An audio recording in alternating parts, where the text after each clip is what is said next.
Continuamos en el sol de las noticias y como objetivo de conocer los temas de interés nacional, de interés personal y de tantas cosas que los hondureños siempre estamos pendientes.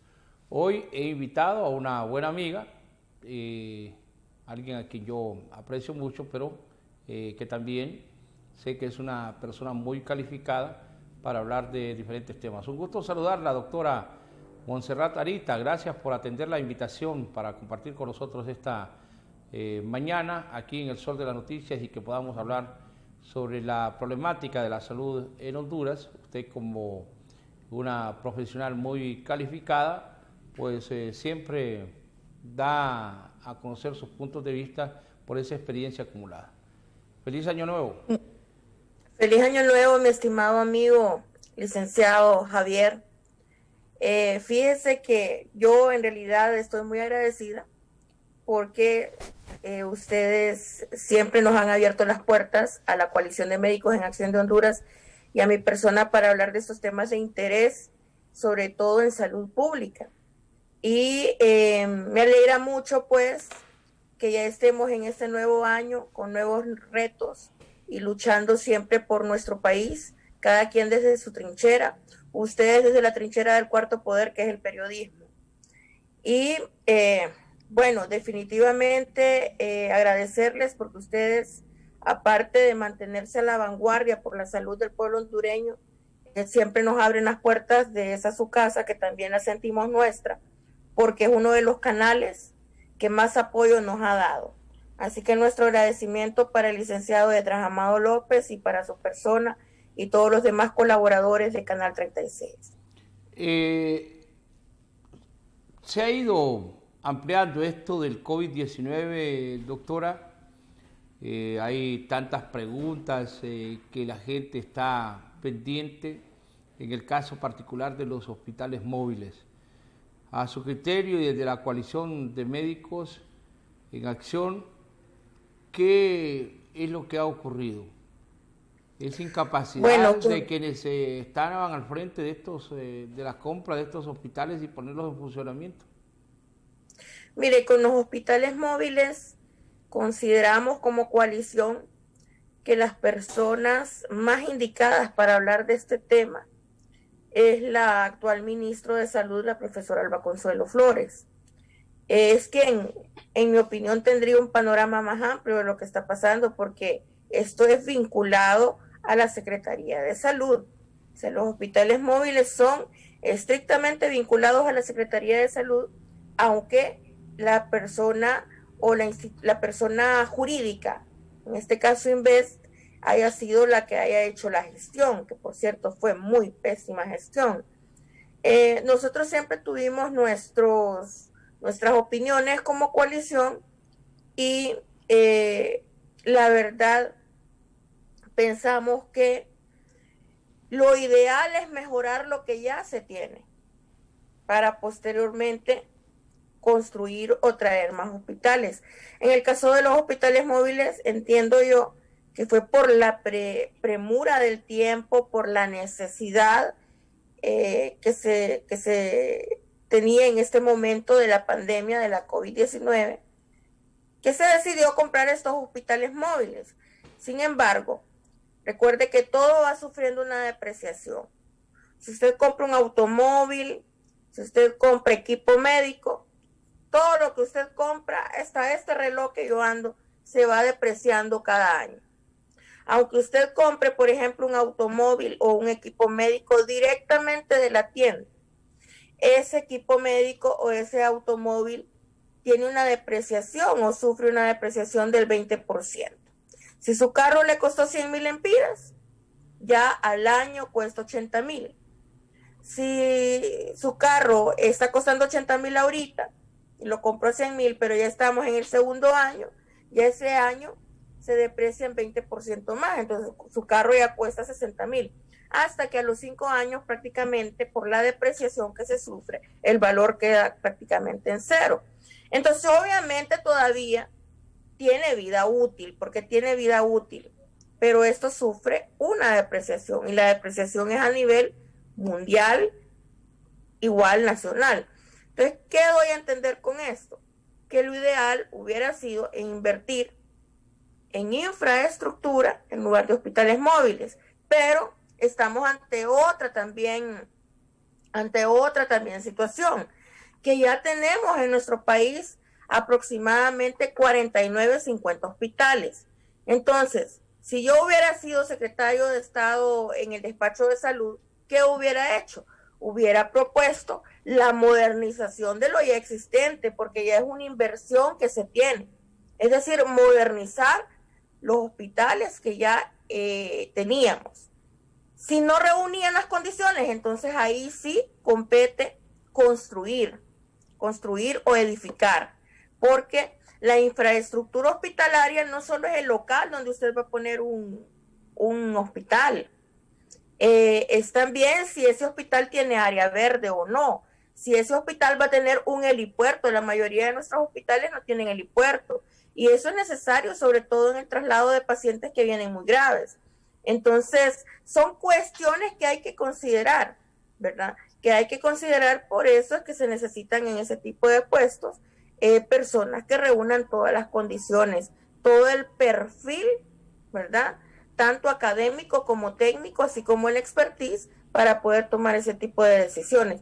Hoy en día incluso, estimado Javier, lo que se está estilando a nivel mundial son los hospitales verdes, los hospitales horizontales también. Horizontales, cuando me refiero a hospitales horizontales, son hospitales no construidos sobre torres, porque nosotros ya sabemos también lo que ocurre con las catástrofes cuando hay terremotos, que en nuestro país no hay terremotos, o si se sufren, si hay terremotos, solo son pequeños movimientos telúricos, pero que no dejan desastres como ocurre, por ejemplo, en México, en Guatemala. Entonces, lo ideal son las estructuras hospitalarias horizontales y verdes. Estos son los famosos hospitales verdes de los que se habla a nivel mundial y que son el top, ¿verdad? El IN ahorita en cuanto a construcciones hospitalarias. Yo recuerdo cuando se debatió con respecto al centro cívico gubernamental. El problema es que en nuestro país cualquiera opina, ¿verdad? Cualquiera que no esté calificado opina, y bueno, eso es bueno porque es parte de la libertad de expresión, ¿verdad? Pero yo pienso que opiniones de este tipo deben ser estrictamente técnicas, y si usted no tiene el expertise y la capacidad técnica para opinar de estos temas, es mejor no opinar, porque una idea dicha 20 veces es igual que una mentira.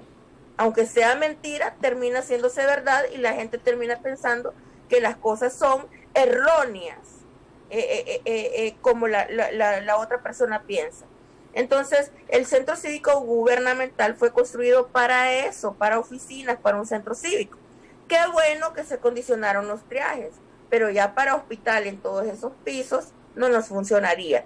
De hecho, vemos, ¿verdad?, que para entrar al centro cívico se demoran los ascensores un buen número de tiempo. ¿Se imagina bajar un paciente del piso número 17 a planta baja o al piso número 2, o subir ese paciente, cuánto tiempo demora? Y no solo se miden los tiempos que se invierten o se están perdiendo en el traslado del paciente, sino que también las funciones que de repente puede estar haciendo un colaborador. De repente un colaborador hacía el traslado de un paciente en 5 o 10 minutos, pero si se va a tardar 20 minutos, media hora, está dejando de hacer prácticamente tres traslados. Entonces, son cosas que nosotros las vemos, pero prácticamente porque para eso hemos estudiado, ¿verdad? Entonces, a veces emitir opiniones así solo por buena voluntad o por mala voluntad, entre comillas, no es correcto, porque uno debe de hacerlo siempre bajo una opinión técnica que sea calificada. Y bueno, como le digo, qué pena con estos hospitales móviles, porque sí se necesitan, y definitivamente yo le voy a decir algo. A veces uno apuesta cartas en personas que no le van a responder. A veces hay personas que demostraron ser eficientes en una área, o en un momento, o en una época, o en un determinado tiempo y en un determinado lugar. Pero cuando nosotros extrapolamos eso a algo más macro, a algo más grande, Entonces es cuando esa carta pues nos resulta pésima carta de juego. Y yo nunca me voy a cansar de decirlo, licenciado Javier, en esta pandemia de la COVID-19 siempre hay tres líderes que son importantísimos. Uno es el presidente de la República, otro es el secretario de Estado en el despacho de salud y otro es el ministro de salud. Perdón, otro es el presidente del Colegio Médico de Honduras. Y el presidente del Colegio Médico de Honduras solo se dedicó a criticar, no hizo nada por nosotros como médicos. Más de 60 médicos van muertos ya por la COVID-19 y no hubo una respuesta del Colegio Médico. Y lo digo porque el Colegio Médico puede decir, no, que ustedes los médicos son responsabilidad del Estado. Sí, pero también somos responsabilidad de nuestro Colegio Médico porque nosotros cotizamos al Colegio Médico. Damos una aportación que creo que son de 420 lempiras mensuales. Ajá, multiplique eso por 13.500 médicos mensualmente, más lo que percibe el colegio de los préstamos que pagan los agremiados que tienen préstamos o préstamos hipotecarios, no son 2 centavos. Entonces el Colegio Médico estaba en la capacidad de habilitar una sala de cuidados intensivos para sus médicos. Bien pudo haberlo hecho. Pero el problema es que solo se dedicó a criticar y ni una tan sola acción de buena fe para con los médicos y para con nuestro pueblo hondureño. Eso por un lado. No, si hizo algo, el Colegio Médico hizo algo, ¿verdad? El presidente del Colegio Médico lanzó su candidatura al Partido Liberal en plena campaña de COVID. Entonces, sí hizo algo.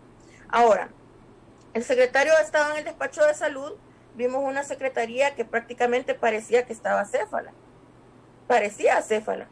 Y quienes respondieron ante esta catástrofe epidemiológica fueron SINAGER, COPECO, cuando quien debió tomar el liderazgo de la pandemia fue la Secretaría de Salud.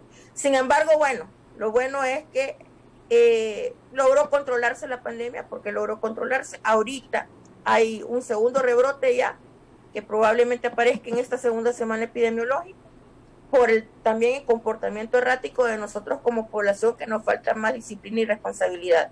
Y el otro líder, pues, es el presidente de la República, y a este líder, Colegio Médico de Honduras y Secretaría de Salud prácticamente lo dejaron solo. Y vemos como un presidente aparece liderando una pandemia, que de repente, con la ayuda del Colegio Médico y de la Secretaría de Salud, todo hubiera sido más fácil y nos hubiéramos evitado inclusive este problema que se dio en Inves. Porque yo le voy a decir algo, a mí me ha pasado. Uno apuesta por una persona y dice, yo voy a colocar a esta persona en este cargo, porque la miro que es dinámica, la miro que ha rendido, y de repente uno coloca a las personas y luego cambian. O sea, hasta en los mismos matrimonios se ve eso, ¿verdad? Hay personas que tienen 5, 10, 15 años de casados, y como la del pato, ¿verdad? Lo que no hicieron en la entrada lo hacen a la salida. Entonces, son situaciones bien difíciles, y otra cosa también, que durante una pandemia, durante una crisis, es muy difícil hacer movimientos de funcionarios. Es muy difícil hacer movimientos de funcionarios, porque es preferible seguir con lo que se tiene a cambiarlos, ¿verdad? Aunque lo que se tenga no me esté dando los frutos que yo espero, pero no es correcto hacer ese tipo de movimientos, y peor en plena pandemia. Ahora, esto el tema de la pandemia, usted que está y tiene contacto de manera permanente en el trabajo que usted desarrolla de la institución para la cual usted presta su servicio, dicen que ha aumentado considerablemente. Ya se habla de que muchos de los centros hospitalarios no pueden recibir ya en lo que es la unidad de cuidados intensivos a las personas, y que las salas de COVID están llegando a su máxima expresión y los triajes están totalmente llenos. Si bien es cierto, hay una responsabilidad de la ciudadanía, cada quien debe ser responsable de sus actos, de cuidarse, pero hay medidas que se tienen que tomar. ¿Cuál es la visión desde la organización que usted dirige en cuanto a si se tiene que restringir el hecho de que las personas salgan a la calle? ¿Volver a algún tipo de mecanismo que restrinja la circulación de personas? Mire, nosotros hemos notado, mi estimado amigo, que ya la gente le perdió miedo a la COVID-19. La gente le perdió miedo. Y uno, cuando aborda una pandemia, una catástrofe natural, es cierto, no tiene que tener miedo, pero tiene que tener respeto. Y el respeto implica tener disciplina y tener responsabilidad en cada uno de nuestros actos. Entonces, ¿qué está sucediendo ahorita? Mire, venimos con una epidemia de dengue heredada del año 2019, que es un problema de salud pública. Venimos con una pandemia de la COVID que debuta aquí en nuestro país en el mes de marzo. En noviembre tenemos en menos de 2 semanas, dos catástrofes climáticas naturales, climáticas, 2 catástrofes en menos de 2 semanas. Y me refiero al huracán Iota y al huracán Iota y al huracán Eta. O sea, el gobierno no lo ha tenido fácil con todo esto. No lo ha tenido fácil. Y en el mes de noviembre aparece el primer rebrote. Porque si bien es cierto que se nos saturaron los servicios de salud, todavía hasta el mes de mayo, junio, julio, parte de agosto, luego esto comenzó a bajar, ¿verdad? Y ya incluso nos habíamos reincorporado, tal vez no de una manera total a la economía, pero sí había una buena reincorporación. Entonces aparecen estos fenómenos climatológicos y nos originan el primer rebrote. Luego ahorita en diciembre vienen las fiestas navideñas, de Año Nuevo. Toda la gente anda feliz y contenta celebrando la Navidad, celebrando el Año Nuevo, pero se nos olvidó que había que usar la mascarilla, que había que usar la higiene de manos, que había que guardar el distanciamiento social. Y ahorita ya, para esta segunda semana epidemiológica de este mes de enero, aparece este segundo rebrote ya producto de esas mismas fiestas navideñas. Óigame bien, consecuencia de nuestros actos. Entonces, ¿qué hay que hacer ahorita? Bueno, entiendo yo que existe una mesa multisectorial de SINAGER para abordar la COVID. Y óigame bien, una mesa multisectorial de SINAGER, que no está siendo liderada por la Secretaría de Salud como debería de ser liderada, porque esto es un problema de salud. Entonces son otros los que asumen el liderazgo, pero qué bueno, porque se está haciendo algo por lo menos. Entonces, la mesa multisectorial de SINAGER va a tener que comenzar de nuevo a restringir la circulación de las personas. Y aquí se enoje quien se enoje, porque lamentablemente yo me acuerdo que en inicio de pandemia, si se ordenaba la cuarentena, todo el mundo molesto. Yo entiendo, porque hay gente que vive del día a día. Pero ya cuando se ordenó la libre circulación de las personas, volvemos a circular, pero sin responsabilidad, sin la disciplina que deberíamos de tener. Entonces, bueno, este tipo de abordaje, de gestión del riesgo, porque esto es gestionar el riesgo, este tipo de abordaje se hace en base a ensayo-error, y así como lo han hecho los demás países del mundo. Por ejemplo, cuando Alemania habilitó la libre circulación, pero obviamente si había un incremento de casos, ellos iban a tener que coartar esa libre circulación. Entonces igual nos va a suceder a nosotros. No nos quejemos si tenemos que llegar a la fase 0 con todo paralizado. Doctora, pero en este momento países europeos están tomando decisiones ya de cerrar prácticamente drásticas medidas. Entonces, ¿por qué no hacerlo en este momento en Honduras? Y volver, yo considero, a la numeración, que al fin y al cabo no es que se cumplía de manera total, pero de alguna manera como el que no entiende, ¿verdad? Hay que tratarlo como tal. Si estamos ante un pueblo que aunque la gente vaya a la universidad no significa necesariamente que sea alguien que tenga capacidad para razonar, ¿verdad? Hay gente que tiene sus títulos pero los tienen guindados ahí que fueron a la secundaria o que pasaron la primaria, y lo que ya vamos pintando canas, y ya pasamos de los 60 años, entonces empezamos a recordar el pasado y empezamos a decir, ¿cómo era la gente de antes? Más, como que era más educada la gente, como que era más entendida, y no era necesariamente gente que tenía escolaridad, gente que tenía poca escolaridad, pero que entendían ciertos mecanismos para tratar de superar, el caso de la gente que vacunaba a sus niños contra la poliomielitis. ¿Cómo se logró contrarrestar? Porque las madres tomaron conciencia que si no vacunaban a sus hijos, iban a tener ese tipo de inconvenientes y que le iban a perjudicar la vida de quienes eran sus hijos. Entonces las madres iban a los centros de salud y ya se quedó como una costumbre, por ejemplo, la vacunación.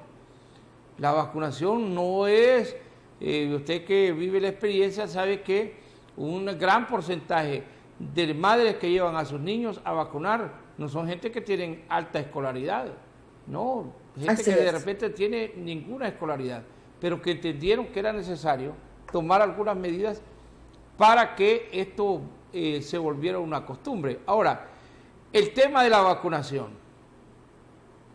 Esta vacuna, hoy dicen, no, en otros países, ya en El Salvador se dice que es muy pronto, ya en Costa Rica está, pero en Honduras todavía están en la discusión de que si viene o no viene, que si le van a comprar a las empresas, que si va a ser gratuita, que a quiénes se lo van a poner, pero se está hablando de 3, dicen, en este primer trimestre, de ahí sale otro funcionario y dice, no, en los próximos 6 meses.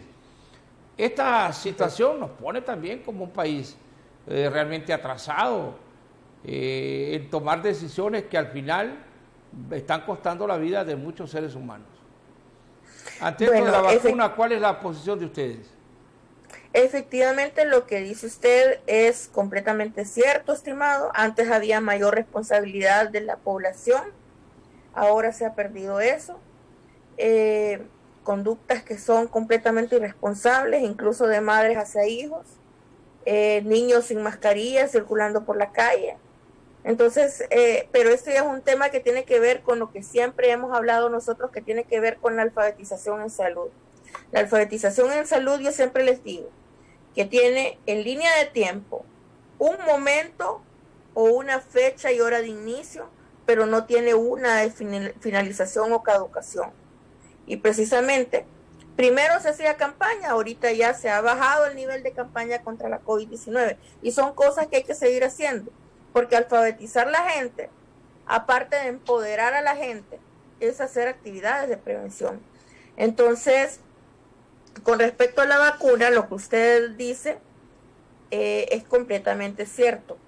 Aquí, por ejemplo, el Instituto Hondureño de Seguridad Social va a adquirir sus vacunas mediante compra directa. Obviamente tienen que ser compras transparentes, pero el decreto legislativo 162 del 2020 del Congreso Nacional faculta al Instituto Hondureño de Seguridad Social a la compra directa de las vacunas directamente a las casas farmacéuticas. Porque recuerde que el Instituto Hondureño de Seguridad Social no forma parte de la Secretaría de Salud. Está obligada a seguir la normativa en cuanto a las enfermedades y la normativa sanitaria, pero no forma parte de la implementación de las normas, ¿verdad?, con respecto a la atención de pacientes y todo lo demás.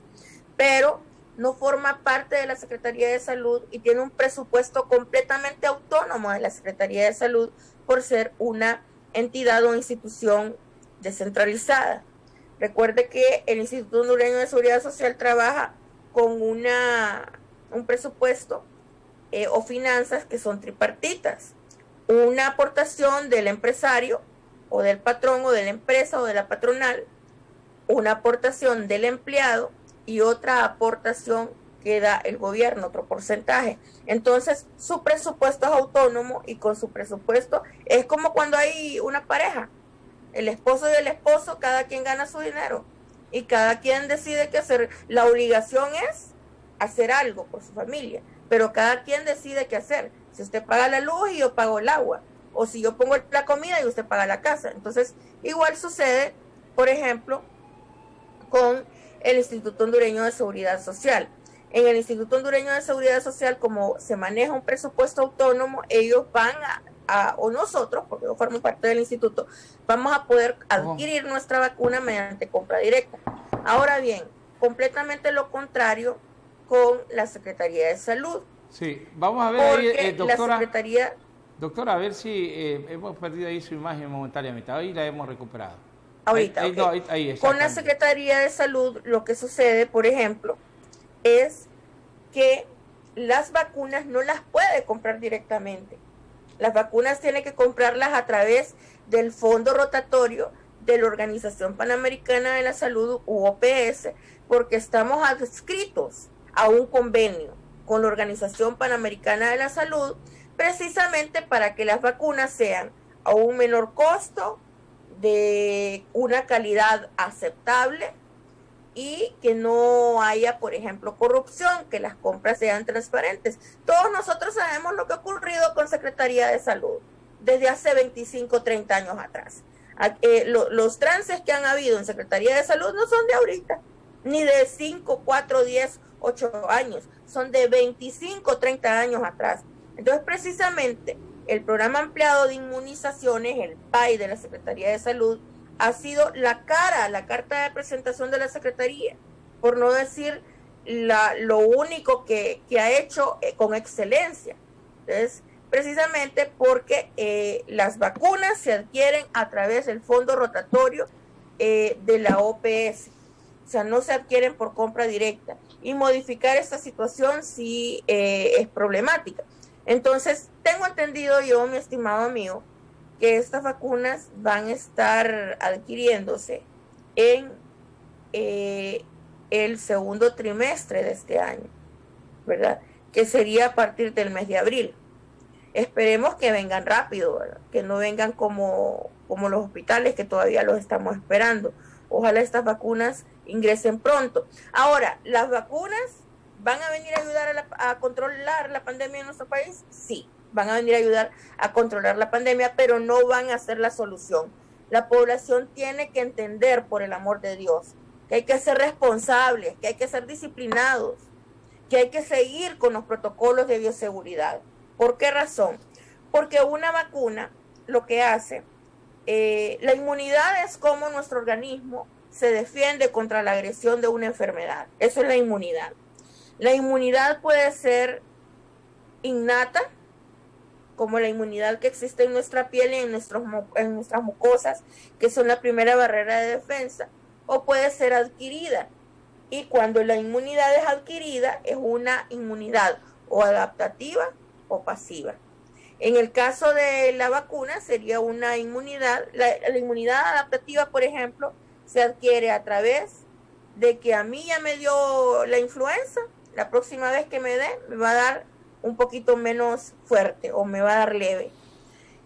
O me ponen una vacuna, me inoculan una vacuna contra la influenza y la influenza ya no me va a dar, o si me da, me va a dar leve. Esa es la inmunidad adaptativa. Y la pasiva es la transferencia de anticuerpos, que también puede ser por vacunas. Entonces, con respecto a la vacuna, que es una inmunidad adaptativa, una vez que nos vacunen contra la COVID-19, pueden darse dos, por así decirlo, panoramas, ¿verdad? Uno, que no me dé la enfermedad de la COVID-19, que no me enferme de COVID, que no me infecte de COVID, o que no me enferme de la COVID-19. Y la otra puede ser que si me enfermo de COVID, me dé con sintomatología menos agresiva o menos fuerte. Entonces, ¿la vacuna nos va a proteger? Sí, nos va a dar cierta inmunidad o protección, pero igual el lavado de manos usted tiene que seguirlo haciendo, y era algo que la población ya había olvidado. El distanciamiento social, tiene que seguirlo guardando, pues. Mientras no tomemos el control de esta pandemia como se debe, hay que seguirlo haciendo. Fíjense que en España, meses atrás, se hablaba de desarrollar una inmunidad de rebaño, porque fue también una idea originada en Israel. Los israelitas pensaban, piensan todavía, creo yo, que hay que desarrollar una inmunidad de rebaño y que por inmunidad de rebaño todos los demás se van por default. Pero para desarrollar una inmunidad de rebaño usted necesita que el 60% de la población, óigame bien, haya tenido COVID-19 o que el 60% de la población esté vacunado. Entonces, solo quiero darle unas cifras a la fecha, mi estimado amigo, con respecto a la COVID-19. Fíjese que aquí tengo abierta yo la página de las estadísticas a nivel mundial de la COVID-19. A nivel mundial son 85.774.568 personas contagiadas o casos de la COVID-19 confirmados mediante pruebas de hisopado nasofaríngeo, el PCR. Y son 1.855.675 muertes por la COVID-19 a nivel mundial. Y en Honduras, a la fecha del día de hoy, tenemos 123.369 casos confirmados de la COVID. Y tenemos 3.180 muertes confirmadas de la COVID. Obviamente con un pequeño sesgo o un atraso en estadística reportada por vigilancia epidemiológica, porque ya sabemos que no tenemos la capacidad instalada como país para dar las cifras en tiempo real, o sea, en el momentito que se están dando las muertes o los casos.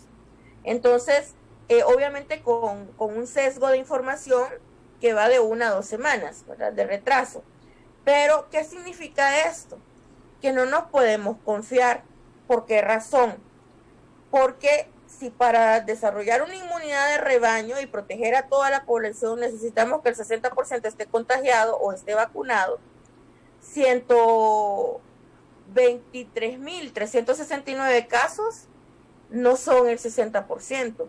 Si somos más de 9 millones de habitantes, aproximadamente serían 5.400.000 los que tendríamos que haber sido contagiados por COVID o tenido COVID o enfermar de COVID para poder desarrollar la inmunidad de rebaño en toda la población. Igual, tendríamos que vacunar 5.400.000 personas, el 60% de la población, para que por default se nos fuera toda esa inmunidad de rebaño al extrapolarlo a toda la población. Entonces, manejar una pandemia no crea que es cosa sencilla. No es comida de trompudo como un montón de gente piensa. A mí por eso me molesta sinceramente cuando hay muchos médicos que irresponsablemente se ponen a hablar de temas que no conocen, porque creen que porque son médicos están facultados para hablar temas de salubridad, o porque creen que sacaron un diplomado de 3, 4, 5, 6 meses y eso ya los hace másters o especialistas en salud pública o en gerencia de servicios de salud o en gestión de la calidad o en qué sé yo. Entonces, a mí sinceramente me molesta porque el tema de una pandemia es muy complejo. Y el problema es que en este tipo de temas complejos lo que tenemos que hacer es unirnos todos y trabajar juntos, ¿verdad? Porque lo peor que puede ocurrir en una pandemia es, número 1, que un país esté dividido. Porque un país dividido, créalo usted o no, abre más la puerta a la corrupción. Mientras que si todos estamos unidos, todos estamos, miren, haciendo veeduría y todos concentrados en lo mismo. Regularmente, si usted me permite, de repente voy a invadir parte de su vida personal, porque regularmente estamos hablando con pacientes que tuvieron que vivir una experiencia del COVID-19 y los médicos casi siempre recurrimos a consultarles lo que ocurre en otras personas. Usted es una paciente de COVID-19. Cuéntenos cómo fue esa experiencia, doctora, y los momentos que le tocó vivir ante una situación de una enfermedad de la que los médicos no están exentos, y lo hemos visto con 60 médicos ya y más personal de salud que ha tenido que ofrendar su vida por estar en el frente de batalla, al frente de esa lucha contra este COVID-19. Bueno, mire, mi amigo, esto es doloroso, es doloroso. Yo recuerdo que como unos 10 días antes o 2 semanas antes, el licenciado Esdras Amado López me había entrevistado precisamente en este canal. Y fue algo bien raro. Cuando yo me contagié de COVID fue algo bien raro. Era como que yo supiera que me iba a pasar algo. Porque recuerdo que yo estaba bien triste ya. Triste por toda la gente que estaba muriendo. Triste por todos los pacientes que nosotros teníamos que mirar en el suelo porque nuestro sistema de salud estaba saturado. Triste por los mismos médicos, colegas que habían muerto. Y eso es horrible, eso es horrendo. Ver eso es horrible. Los que realmente estamos ahí con pacientes es horrible. Porque lamentablemente yo le voy a decir algo. Y mi gremio me puede odiar por esto. Pero no todos estamos en el frente de batalla. No todos. Hay muchos especialistas que estuvieron prácticamente por la cuarentena, prácticamente en sus casas, guardados. Y quienes estuvieron al frente de esto eran los médicos internistas, pero los que trabajan en emergencia, tanto en salas COVID como no COVID, al igual que los médicos generales. Los médicos también cirujanos generales, que estaban operando en ese momento. Los ginecólogos, que trabajan en emergencias, que tenían que atender partos. Entonces no crea que toda la comunidad médica ha estado en eso. Hay muchos que han estado haciendo trabajo de escritorio, que se contagian, sí se contagian, porque hay riesgo, hay oportunidad de riesgo. Pero los que sí estábamos metidos a eso, sí nos duele. Yo recuerdo que el licenciado Esdras Amado López me había entrevistado semanas antes. Bueno, posteriormente yo recibí una llamada de una persona de Comayagua que me pidió ayuda con su hermano. Lo habían dejado abandonado ahí en el Seguro Social, la esposa lo dejó abandonado. Un paciente con hipertensión arterial, con diabetes mellitus y con insuficiencia renal crónica. Y en ese tiempo no se daban abasto ni residentes, ni enfermeras, ni médicos, especialistas o generales para atender a los pacientes. Porque había tanto paciente, incluso hasta en el suelo en colchoneta. Y entonces yo ingresé a esa sala y recuerdo, yo no sé si usted recuerda, pero en ese tiempo era cuando los insumos eran completamente escasos. O sea, nosotros teníamos nuestros insumos solamente para ir a nuestros turnos, no podíamos optar a tener una mascarilla extra, porque no había ni siquiera en el país, estaban agotados mundialmente. Y entonces yo ese día entré a ayudar a ese paciente, solo con una mascarilla N95 y una careta.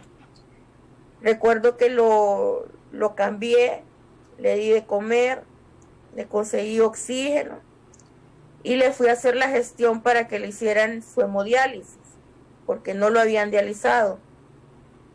Y al día siguiente volví a ver cómo había evolucionado, pero en ese ambiente con tanta carga viral, donde ni los aires acondicionados enfriaban, porque un aire acondicionado, aunque usted no lo crea, tiene una capacidad para un salón para tantas personas, pero ahí estaba al triple esa sala, llena de pacientes y personal. Entonces empecé a sudar y me cayó sudor en los ojos.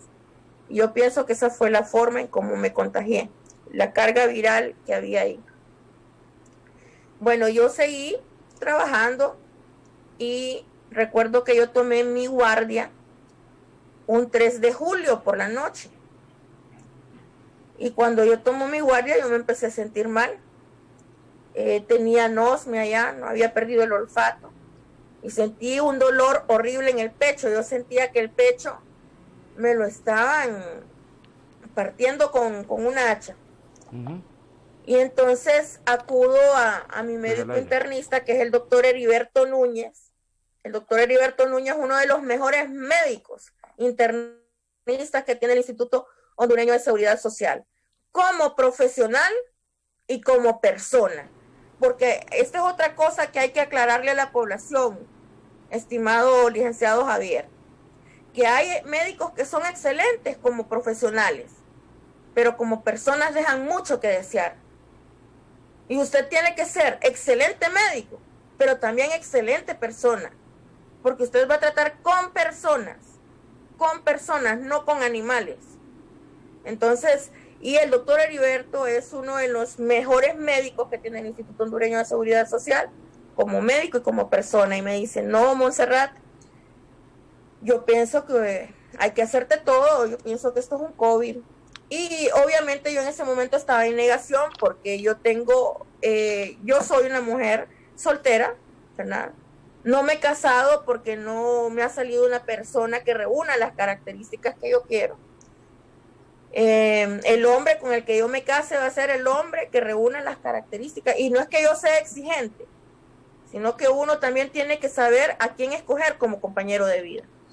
Y mi familia, mi núcleo familiar son 3 adultos mayores, ¿verdad? Mi mamá, mi tía y mi tío, ellos son hermanos. Y entonces yo estaba en negación, porque yo pensaba en ellos. Yo decía, Dios mío, ¿y si los he contagiado? Aunque siempre hemos guardado nosotros nuestras medidas aquí en la casa. O si no, Dios mío, y si yo me muero, ¿quién va a velar por ellos? Lo que más me dolía a mí, sinceramente, era pensar que los iba a dejar a ellos, ¿verdad? Eso era lo que a mí más... Es más, durante toda mi enfermedad, yo siempre pensaba en ellos. No pensaban en mí, porque mire, licenciado Javier, el que se muere, se muere. El que se muere, se muere. Pero uno piensa por eso a mí me molesta, se lo digo sinceramente, me irrita ver personas en la calle que no usan mascarilla, que no guardan el distanciamiento social. Me da hasta impotencia, porque muchos médicos estamos arriesgando nuestras vidas, y hay muchos médicos y personal de salud, porque no solo médicos, también enfermeras, laboratoristas, técnicos, que han fallecido. Y yo sé que para eso nos pagan, porque es nuestra profesión, de eso comemos. Yo sé que no es un acto heroico lo que hacemos, es nuestro deber, nuestra obligación, pero duele saber que en su obligación, en el cumplimiento de su deber, de su trabajo, usted tiene que estar luchando por personas que no se cuidan. Y es frustrante, se lo digo sinceramente, es frustrante. Y bueno, yo estuve hospitalizada 12 días. Yo por eso nunca me voy a cansar de decir que agradezco al doctor Noé Fernando Morel Puerto, uno de mis mejores amigos también, porque él estuvo al pie mío en todo momento. El doctor también Rubén Antunes Trejo, médico internista, que fue mi médico de cabecera cuando estuve hospitalizada, porque lamentablemente en el Seguro Social no había cupo ya para mí. Pero bueno, una vez que yo salí, quedé con secuelas cardíacas. Me recuperé, pero quedé con daño cardíaco. Y hay personas que toman la COVID como que fuera juego. Se van a beber con sus amigos sin guardar ningún protocolo de bioseguridad. Andan en la calle para arriba y para abajo. No usan la mascarilla. Algunos ya les dio, fueron asintomáticos. Y como ya les dio y fueron asintomáticos, no se preocupan por guardar las medidas de bioseguridad. Y lamentablemente, con respecto a la COVID-19, muy poco se sabe. Muy poco. No, todavía está en discusión en la comunidad científica si las personas pueden reinfectarse o pueden haber recaídas. Y créame que la vida después del COVID, sobre todo para nosotros el personal de salud, Es difícil. Nosotros no podemos comer en nuestras áreas de trabajo. Son turnos de 12 y a veces de 24 horas. Cuando eso se pone feo, que se saturan los servicios de salud, tenemos que turnar 24 horas. Y en esas 24 horas usted no puede probar alimentos, porque estamos en ambientes, en áreas que están cargadas de virus. Hay una carga viral tremenda. Entonces no podemos exponernos de esa forma. Y eso es lo que la gente no quiere entender. Tienen que entender, por el amor de Dios. Es nuestra responsabilidad como médicos, como personal de salud, pero también es la responsabilidad de ustedes hacer algo. Si seguimos con este comportamiento así, y disculpe, pero esto irrita, molesta. Si seguimos con este comportamiento como estamos, de indisciplinados, de desobedientes, de indiferentes, porque ahorita nadie puede alegar ignorancia. Yo entiendo que alguien deje de hacer algo o no lo haga porque ignora las consecuencias, pero hoy en día todo el mundo sabe lo que es la COVID-19, no pueden alegar ignorancia. Lo que hay es mucha indiferencia ahorita, indisciplina. Si seguimos así, nuestro sistema de salud se va a volver a saturar y va a seguir muriendo más gente. Y aquí no vaya a culpar usted al gobierno, no vaya a culpar usted a los médicos, no vaya a culpar usted al Seguro Social, no vaya a culpar usted a los hospitales. Aquí es responsabilidad nuestra responsabilidad. Si va a salir, salga, pero si tiene algo que hacer. Si usted tiene que hacer algún trámite o le urge ir al banco, salga a hacer solo lo que va a hacer. Pero hay gente que lamentablemente sale a las calles a ver vitrinas, a veletear. Póngase a hacer ejercicio en su casa, póngase a limpiar su casa, póngase a eliminar criaderos para que no haya dengue. Póngase a hacer algo, agarre un libro, póngase a leer. Hoy en día no se necesita comprar ni siquiera libros para leer. Todos los encuentra usted en internet. Pero necesitamos tomar nosotros el control, tenemos que ser disciplinados. Esta situación se va a poner más difícil, estimado licenciado Javier Aguilera, porque la gente no quiere entender. Y bueno, ya va siendo hora también de que se empiecen a tomar decisiones más drásticas. Fíjese que hay una ley con respecto al uso de la mascarilla. Tuvieron que ponernos una ley en Honduras para usar la mascarilla. Increíble. Irrisorio que tengan que ponernos una ley para obligarnos a hacer algo que es bueno para nosotros, fíjese. Y lamentablemente hay gente circulando en las calles sin la mascarilla. Entonces, la verdad que de nada nos sirve que hay un decreto ley sobre eso si no se va a sancionar. Recojan a toda esa gente que anda en las calles, recójanla y llévenlas a los hospitales donde nosotros trabajamos. Ahí los vamos a poner a hacer algo. Los vamos a poner a que le ayuden a las señoras de aseo a limpiar las paredes, a barrer y a trapear, que se expongan al virus. También, para que miren lo que siente el personal de salud, porque también las señoras de aseo son personal de salud, porque trabajan en el área de salud.